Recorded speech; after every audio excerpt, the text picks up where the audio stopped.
أعوذ بالله من الشيطان الرجيم. بسم الله الرحمن الرحيم.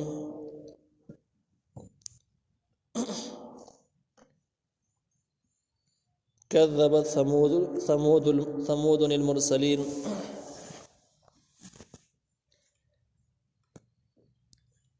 سورة الشعراء 141 نمبر آیات دی 141 نمبر آیات نا 159 نمبر پوری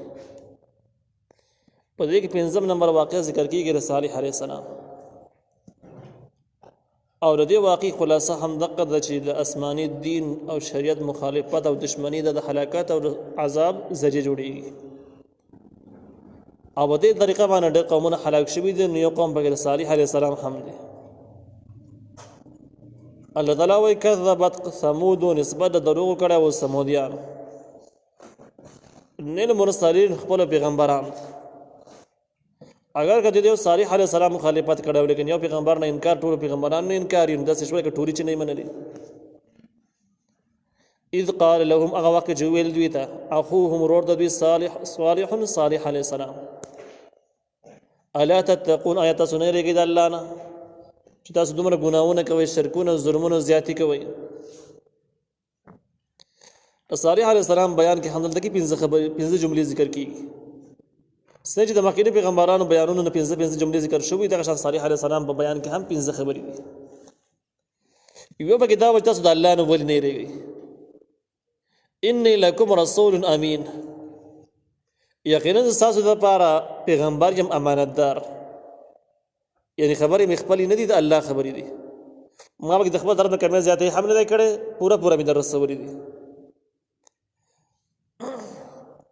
فاتقوا الله نو د الله نه ویریږي واطیعون عظمات تابعداري وکي یعنی په شریعت کې او اسلامي احکامو کې زما خبره ومنئ. وما اسالکم علیه من اجر زنه غواړم تاسو نه په دې خپل دعوت باندې من اجر مزدوری ان اجر نه د مزدوری زما الا علی رب العالمین مگر دا د رب د مخلوقات باندې. نو دا مضمون د اخلاص شو چې تاسو هم استم او لالچ نشته چې مال بداسه وږي غصب وږي هیڅ شی درنه نه غواړم. زه د خپل رب العالمین ذات د پاره لګي یم استج راکې کوم بدله چې راکې نو مغه راکې تاسو نه غواړم. نو دا مضمون د اخلاص د زما کار بيخي په اخلاص باندې روان دي. به ورته وي اتتركون فيما ها هنا امنين آیا تاسو به پرې خو دلې شي فيما په هغه نعمتونو کې ها هنا چې دلته کې موجود دي امنين په امن باندې تاسو په دې علاقه وطن کې چې کوم نعمتونه دي په دې کې به تاسو په امن پرې خو دلې شي. اس دین او شریعت مکلف بنئ الله تعالی اس خبره به هم نه مانی دسی به یې په امن بناسي رسول الله فی جنات و عیون چغه جنت باغونه او چینی دي. فيما ها هنا امنين دا نعمتون اجمال د کوم نعمتونه تاسو سره د موجود دي. هغه کوم نعمتونه دي نزدنی پکې دادي چې باغونه دي و عیون او چینی دي و زروع فصلونه دي و نخل او کجوري طلعها حزویم چې د هغه غنګوري حزویم نرم دي. طلع هغه غنګوري ته ویل کېږي چې کجوري د سانګ نه راځي چې کڅوړه وانت کې شي هغه کې د کجوري دانی موجودي غنګوري پکې پټي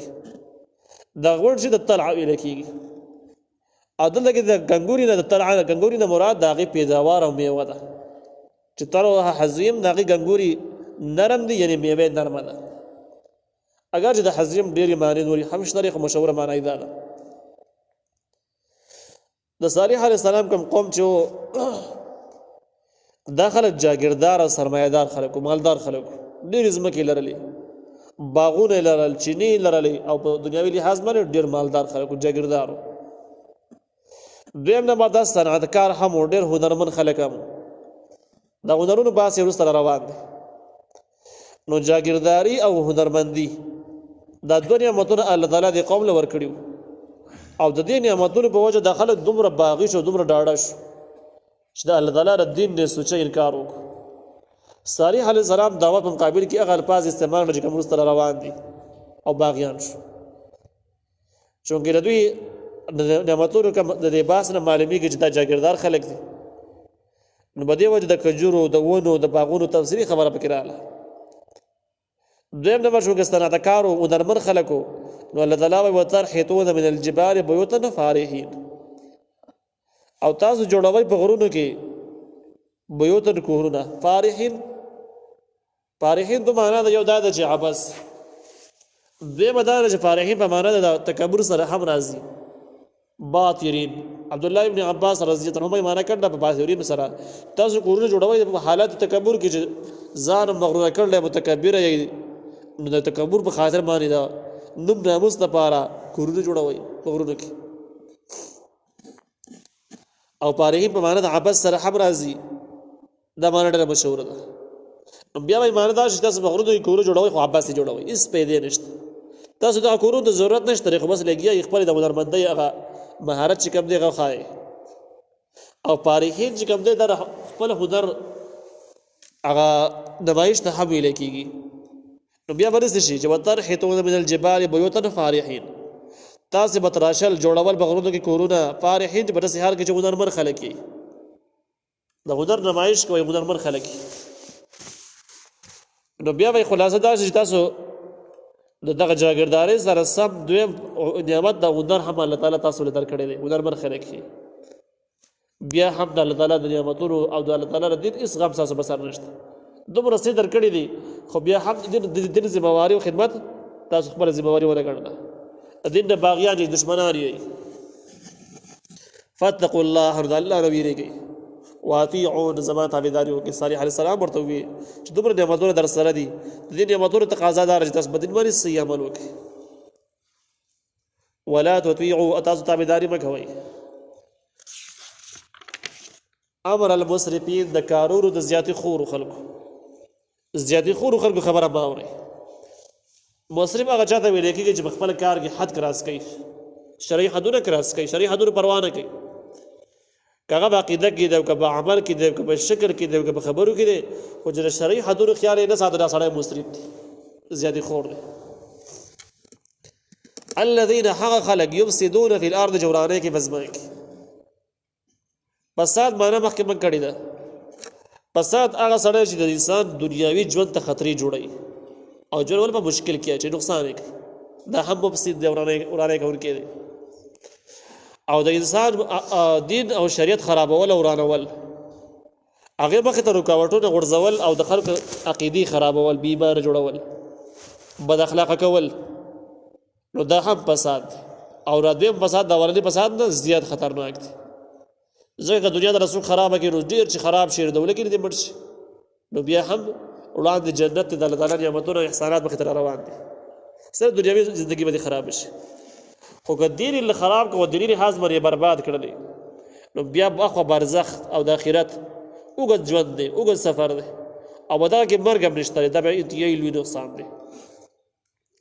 نو د هغه خلکو خبره مه منئ چې کوم خلک ورانۍ کوونکي په ځمکه کې د دین مخالف وي د شریعت او د اسلامي احکامو مخالف چلیږي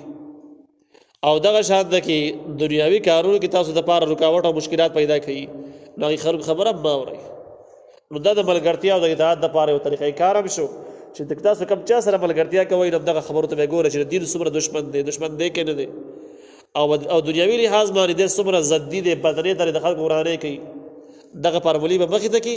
نو بیا به خپل ملګرتیا کولو نه کولو هغه فیصله په خپله باندې بیا وکړي ولا یصلحون او دوی اصلاح نه کوي اصلاح دغه رجل د دین خدمت وکړي خلکو د دین ورسې په صحیح طریقه باندې صحیح پیمانه باندې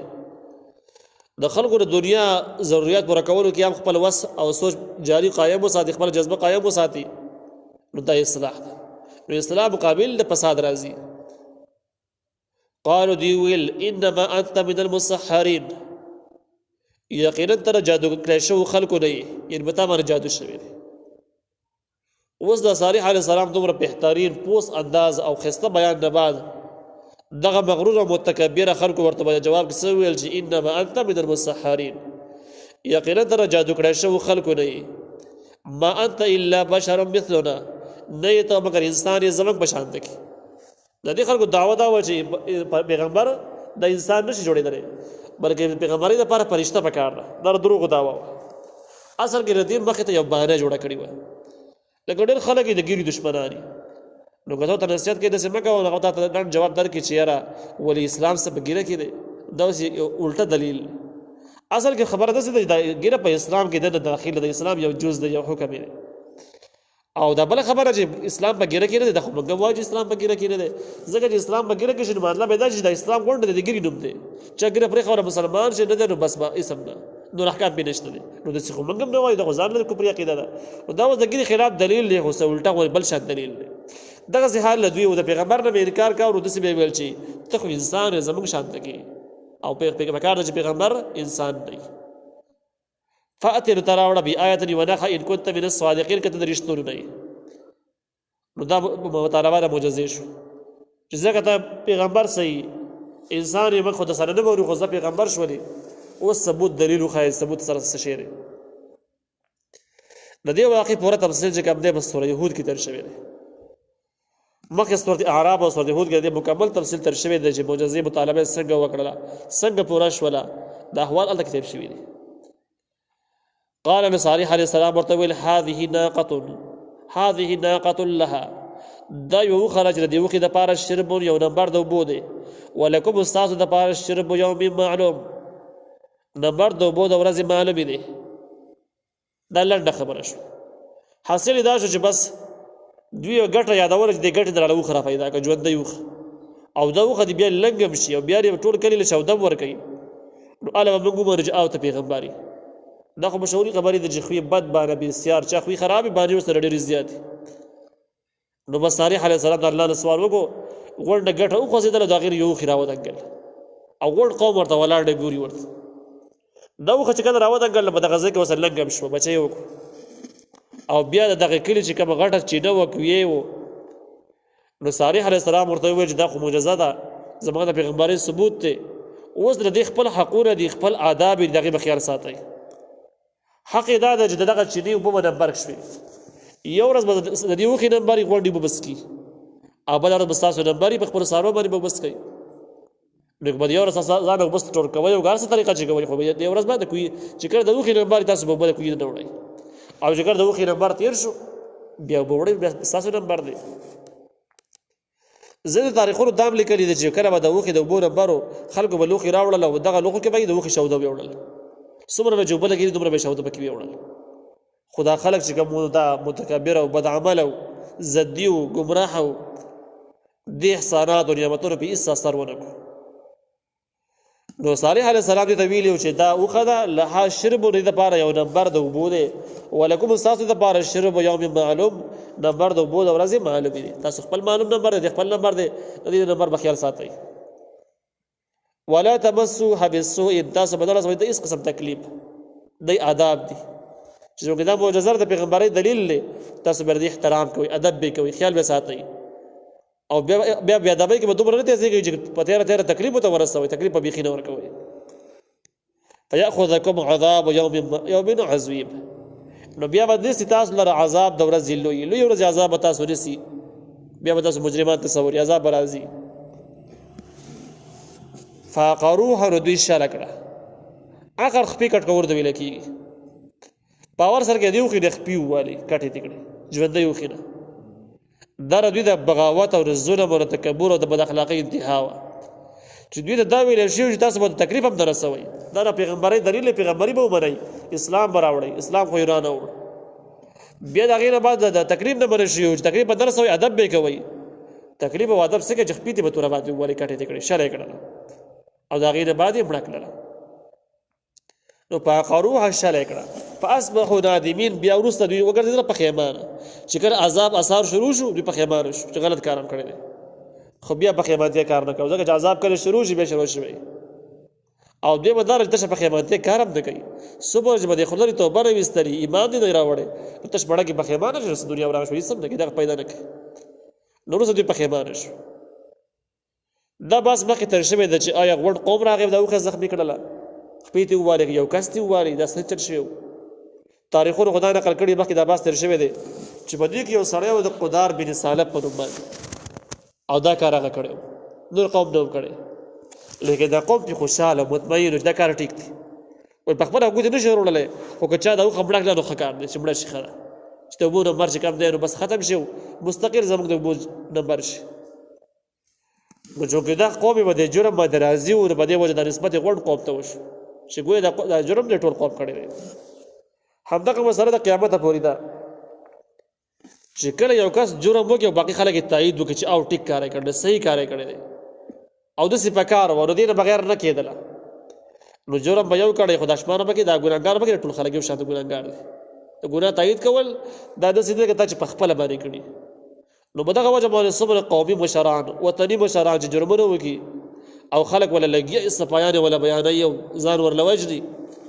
دا ټول خلک ورسره داسې شریک دی لکه څنګه چې هغه په خپله باندې مجرم دی داسې د هم مجرمان شمار دي کم از کم ظالم ته ظالم ویل مجرم ته مجرم ویل دا د ایمان بنیادي حصه ده نو دې خلکو دا دې سړي دا وخت زخمي کړله قوم یې تایید وکړو مرسته یې ورسره وکړله او ښې ورته وویل ډاډ یې ورکړو مخالفت یې ونه کړو نو ګوړ قوم داسې شوله که دا وخت چې په شریکه باندې دوی وجلي او زخمي کړي فاصبحوا نادمین دا بیا وګرځېده پښیمانه په وخت د عذاب کې فاخذهم العذاب نو ونیول دوی لره عذاب ان فی ذلک یقینا په دې واقع کې لآیة غټه نښه ده چې خلک د دین او د شعائر الله سپکاوي کوي نه مني څه ورسره کېږي د هغې دپاره ښکاره دلیل دی نښه ده د عذاب تفصیل چې عذاب څنګه راغلی و څه عذاب پرې راغلی و سوره یهود کې مخکې تېر شوي دي سورة اعراف کې تېر شوي دي وما كان اکثرهم مؤمنین او نه دي اکثر د دې خلکو نه د مکې والا خلکو نه مؤمنین مؤمنان ایمان راوړونکي یعنې دا واقعي واورېدله دا په منځ کې بیان شوله لیکن بیا یې ایمان را نه وړل د مکې خلکو نه شکوه ګیله ده وإن ربک بشک رب ستا لهو العزیز الرحیم خامخا غالب او مهربانه دی